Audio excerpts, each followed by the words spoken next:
नमस्कार।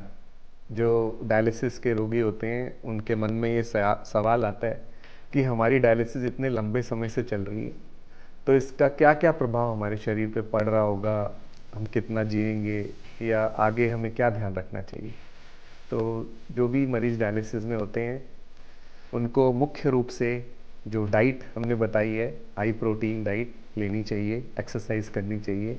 इसके अलावा दवाइयों पर खास ध्यान देना पड़ता है। इन लोगों को खून की कमी होती है, तो खून की कमी को दूर करने के लिए आयरन या एरिथ्रोपोइटिन के इंजेक्शंस लेने होते हैं।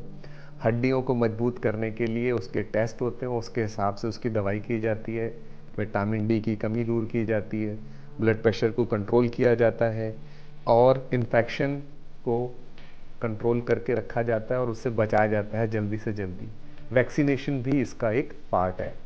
इसके अलावा हार्ट की नियमित जांच होनी चाहिए, क्योंकि ये देखा गया कि किडनी के रोगी अक्सर किडनी की बीमारी की वजह से उनकी जान नहीं जाती, उनकी जान हार्ट की वजह से या इन्फेक्शन की वजह से जाती है।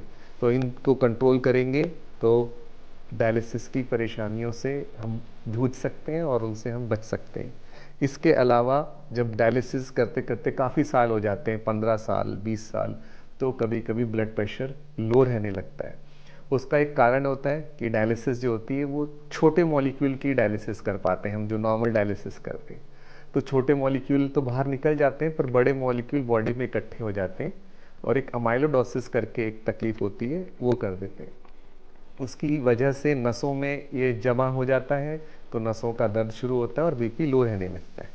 तो इससे बचने के लिए हाई फ्लक्स डायलाइज़र को यूज़ कर सकते हैं हम, जो कि आपके डॉक्टर सलाह देंगे, और हीमोडायाफिल्ट्रेशन को कर सकते हैं। तो यदि हम अपना इन सब चीज़ों का ध्यान गुर्दा रोग विशेषज्ञ की मदद से रखते हैं, बीपी कंट्रोल रखना, खून की कमी को दूर रखना, इन्फेक्शन से बचना, डाइट, एक्सरसाइज और ज़रूरत पड़ने पे डायलिसिस के इलाज में प्रिस्क्रिप्शन को चेंज करना, तो हमारी लाइफ की क्वालिटी अच्छी रहती है और काफ़ी लंबे समय तक हम डायलिसिस पर जीवित रह सकते हैं।